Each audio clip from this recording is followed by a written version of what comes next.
Halo teman-teman, kembali lagi bersama Bedah Film. Mohon maaf jika liburnya terlalu lama. Kali ini saya akan mengulas alur cerita film dokumenter yang mengisahkan seorang dokter fertilitas bernama Donald Klein yang diam-diam menyimpan benih spermanya ke sejumlah pasien di klinik kesuburannya.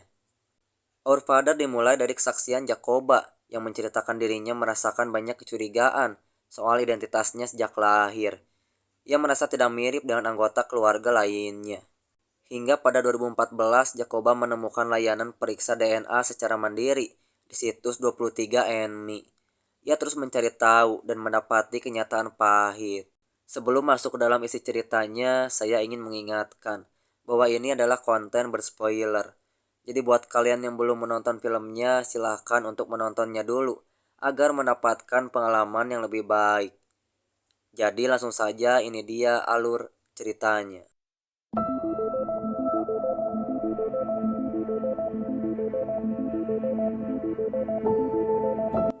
Film dibuka dengan memperlihatkan suasana klinik milik Dr. Donald Klein. Di ruang pribadinya ada beberapa foto anak kecil dan ada sebuah kalimat tentang perlakuan Donald Klein pada pasien, yang dimana ia selalu memikirkan alasan setiap hari sebelum membentuk sebuah janin. Seorang wanita bernama Jacoba adalah wanita pertama yang mulai merasakan kecurigaan tentang dirinya. Tumbuh dewasa, ia melihat perbedaan dengan anggota keluarga lainnya, seperti berambut pirang dan bermata biru. Sementara di keluarganya berambut hitam, berkulit kuning pucat, dan matanya hitam. Ia berpikiran diadopsi, namun ibunya menceritakan semuanya, bahwa Jacoba berasal dari sperma donor. Tahun 1979, Debbie Pierce, ibu dari Jacoba, sangat ingin memiliki anak. Namun sang suami tidak bisa karena ada masalah kesuburan. Debbie akhirnya pergi ke klinik Klein. Saat itu ia masih berusia sekitar 20 tahun. Ia tidak memiliki kecurigaan apapun pada Klein. Klein mengatakan akan mencocokkan Debbie dengan pendonor yang mirip dengan suaminya. Setelah prosedurnya selesai, Debbie pun berhasil hamil. Saat Jacoba berumur 18 tahun, tidak ada tes DNA komersial. Yang ia tahu, sang ibu pergi ke Donald Klein yang merupakan dokter langganan ibunya.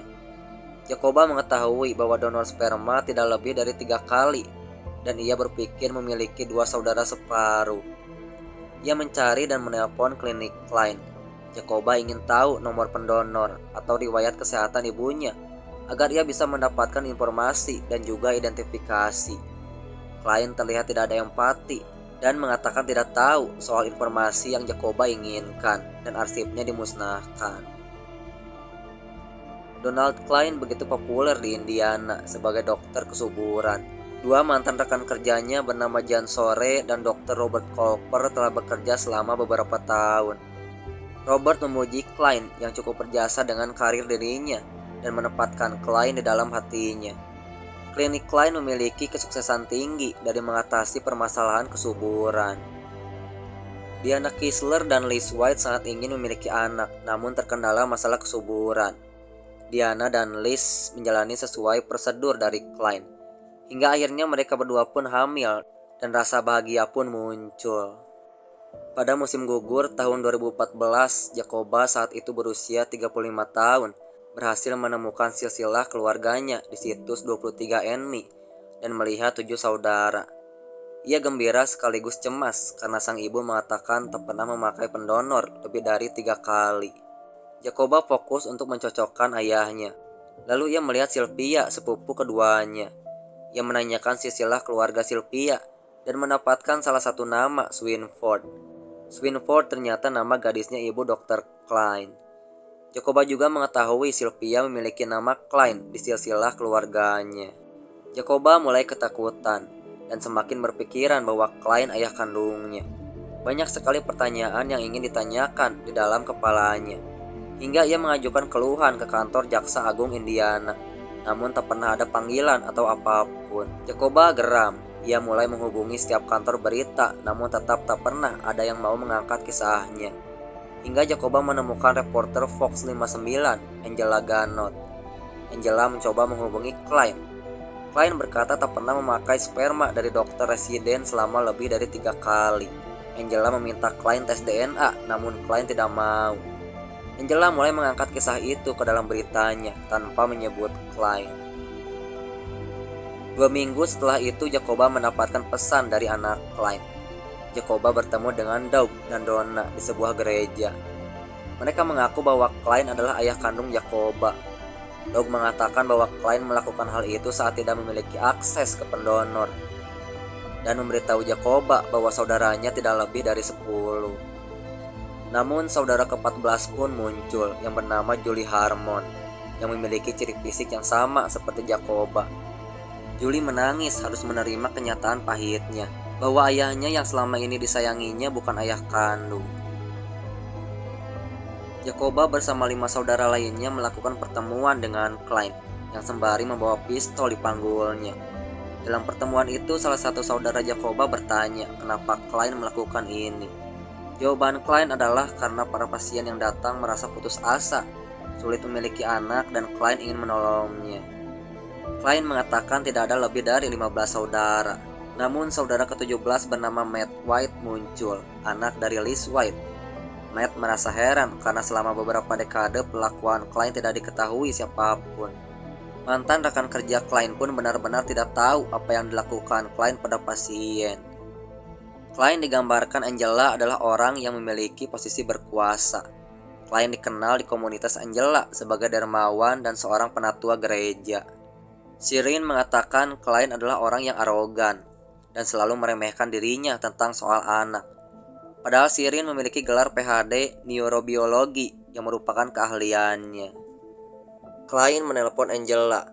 Klein berkata bahwa ia dilindungi aturan HIPAA. Angela dan Fox 59 bisa dituntut.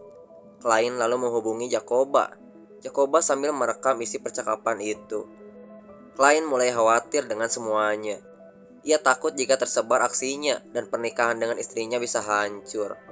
Klein meminta Jacoba berbicara dengan Angela untuk menghentikan penyebaran beritanya. Jacoba siap untuk melawan Klein dan menghubungi lagi kantor Jaksa Agung. Namun lagi-lagi tak pernah ada tanggapan. Jacoba mencoba menginvestigasi sendiri. Ia mengumpulkan banyak data tentang Klein, dimulai dokumen tertulis, artikel, blog, dan yang lainnya. Dokumen itu banyak tertempel di dinding. Saudara 22 dan 33 muncul, bernama Heather Wook dan Lisa Shepherd. Jacoba selalu merasakan jika melihat orang di sekitarnya bisa saja saling terkait. Perasaan itu juga dirasakan Matt. Beberapa tetangganya adalah pasien Klein. Matt berpikiran ada kemungkinan orang yang telah ia temui adalah saudara separuhnya.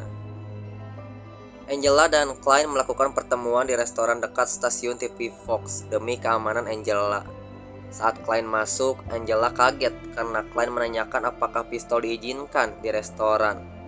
Angela melihat Klein membawa pistol di balik sweaternya.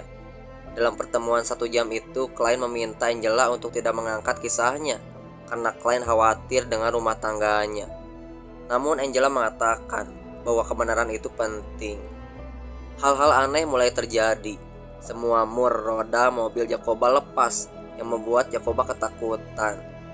Julie mengalami peretasan file yang berisi tentang Klein yang tiba-tiba terhapus. Heather mendapatkan gangguan panggilan telepon, seperti petugas pemakaman yang bertanya apakah Heather akan membeli sebidang tanah untuk Heather dikubur. Meski diancam, Jacoba tidak ingin mundur melawan Klein. Ia ingin mengungkap kebenarannya. Jacoba mengetahui pada tahun 1963 Klein pernah menabrak seorang anak kecil hingga tewas. Setelah kejadian itu, Klein menjadi seorang religius dan rajin ke gereja. Mark berpikiran Klein ingin menebus dosanya dengan memberikan spermanya ke pasien secara sembunyi. Saudara 48, Jason Hyatt, mengalami hal yang sama di mana ia dan anggota keluarganya memiliki ciri fisik yang berbeda. Setelah itu Jacoba menelpon dan memberitahu bahwa ia dan Jason bersaudara. Kemudian mereka berdua bertemu dan mendengarkan rekaman suara panggilan Klein. Dalam rekaman itu, Klein mengambil satu ayat Alkitab yang membenarkan aksinya.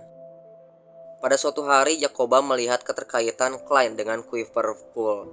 Quiverful bertujuan untuk memiliki anak sebanyak mungkin.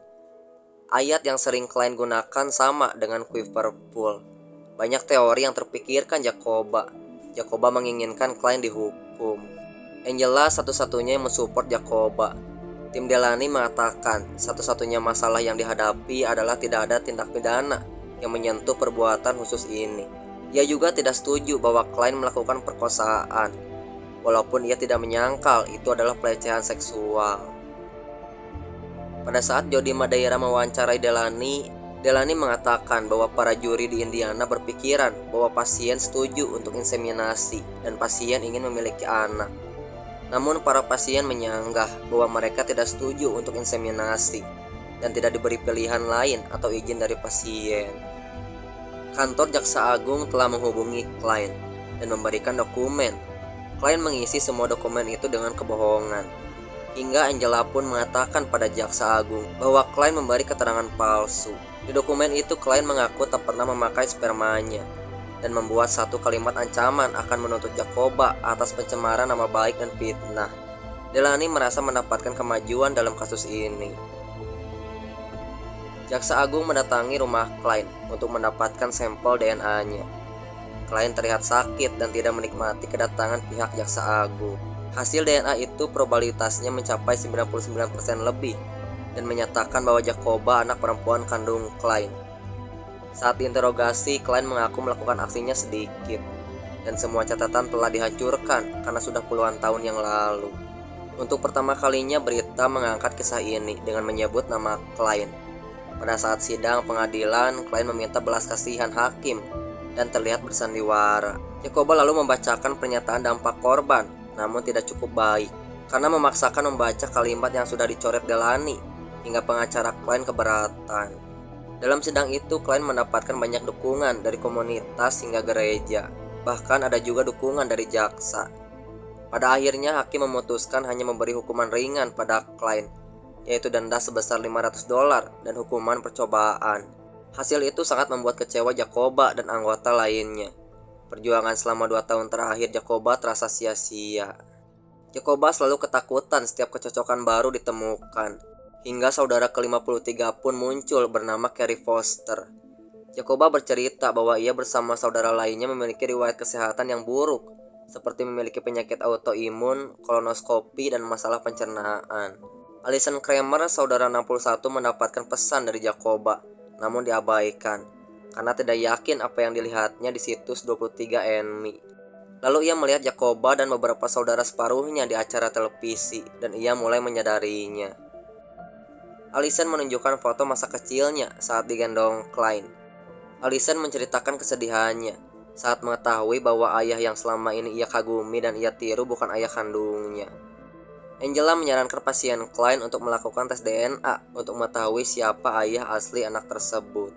Alih-alih membuat Jacoba hancur, Jacoba menjadi lebih menghargai harga dirinya. Ia akan berjuang sampai mati demi setiap saudaranya. Pada tahun 2018, para ibu dan saudara itu sukses meloloskan peraturan perundang-undangan di Indianapolis, membuat pendonor gelap inseminasi ilegal. Saat ini belum ada hukum federal. Berkat tes DNA di rumah, 44 dokter lain telah ditemukan memakai sperma sendiri untuk menginseminasi pasien kesuburan. Klien saat ini yang paling produktif dari dokter-dokter ini. Hingga produksi film ini dibuat, ada 94 orang bersaudara keturunan klien dan terus tumbuh. Film pun selesai. Film yang diangkat dari kisah nyata di Amerika ini sangat membuat sedih. Bagaimana tidak seorang dokter tega memasukkan spermanya ke banyak pasien tanpa seizin pasien itu sendiri, hingga memiliki puluhan anak dan terus menghitung. Perasaan yang dirasakan keluarga korban pun sangat terpukul atas apa yang dilakukan klien. Terlebih klien tidak mendapatkan hukuman sesuai keinginan korban. Itulah alur cerita film Our Father. Jika kalian suka silahkan like. Jangan lupa klik tombol subscribe agar tidak ketinggalan dengan video lainnya. Sampai ketemu di konten berikutnya. Assalamualaikum warahmatullahi wabarakatuh.